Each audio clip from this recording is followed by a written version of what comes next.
खाना में आज सबसे पहले बात करेंगे जंग के मैदान की बहुत बड़ी खबर की।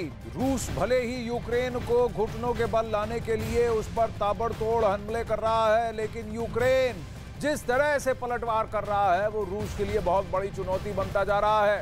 अब खबर आ रही है कि यूक्रेन के जबरदस्त हमले में रूसी सेना के 1000 सैनिकों की मौत हो गई है। यूक्रेन की तरफ से दावा किया गया है कि जंग की शुरुआत से अब तक सिर्फ 24 घंटे में रूस की सेना पर यह सबसे बड़ा हमला है।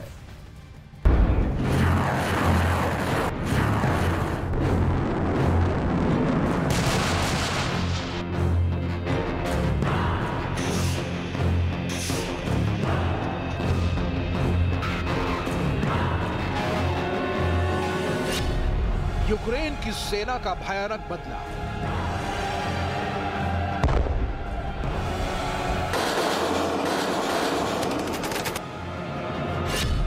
चौबीस घंटे में रूस के 1000 सैनिक ढेर।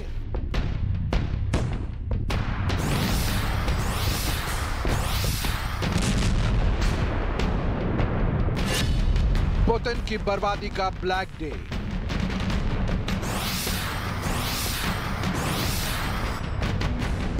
यूक्रेन के हमलों से पुतिन की सेना घायल है। पुतिन की बेरहम ब्रिगेड यूक्रेन के सैन्य ठिकानों को चुन चुन कर निशाना बना रही है।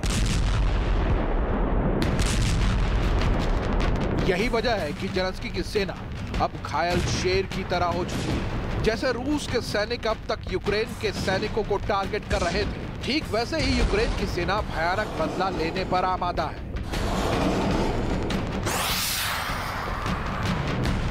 यूक्रेन की तरफ से दावा किया जा रहा है कि महज 24 घंटे के भीतर उसने रूस की सेना के 1000 जवानों को मौत की नींद सुला दिया है।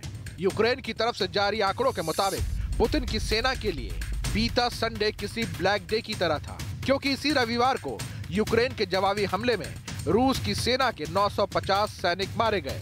दावा किया जा रहा है कि जंग की शुरुआत से अब तक ये एक दिन में रूसी सेना को हुआ सबसे बड़ा नुकसान है, जिसके बाद अब रूस के सैनिकों की मौत का आंकड़ा 71,200 तक पहुंच गया है। इतना ही नहीं, यूक्रेन की तरफ से यह भी दावा किया गया कि इस दौरान 52 बख्तरबंद गाड़ियां, 13 टैंक और 1 क्रूज मिसाइल को मार गिराया गया।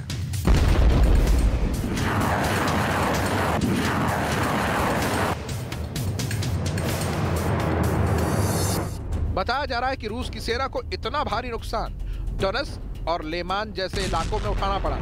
खबर तो यह भी है कि पुतिन के लामबंदी वाले सैनिकों ने जब से युद्ध में हिस्सा लिया है, तब से रूस की सेना को बड़ा नुकसान उठाना पड़ा है, क्योंकि ये सैनिक ना तो अच्छी तरह से ट्रेंड है और ना ही ये वॉर फ्रंट पर यूक्रेन की नीतियों को समझ पा रहे हैं। यही वजह है कि रूस को इसकी भारी कीमत चुकानी पड़ रही है।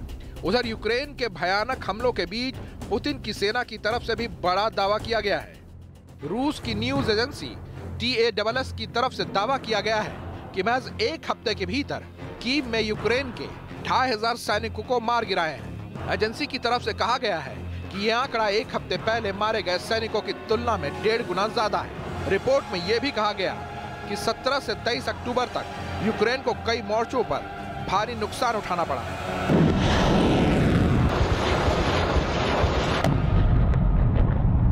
यानी वॉर जोन में अब घमासान इस कदर तेज हो चुका है कि रोजाना कई सैनिकों को अपनी जान गंवानी पड़ रही है। लेकिन सवाल यही है कि जिस तरह से महज 24 घंटे में रूस के 1000 सैनिकों को मार गिराने का दावा किया जा रहा है, तो क्या अब यूक्रेन पर रूस का हमला और भयानक हो जाएगा?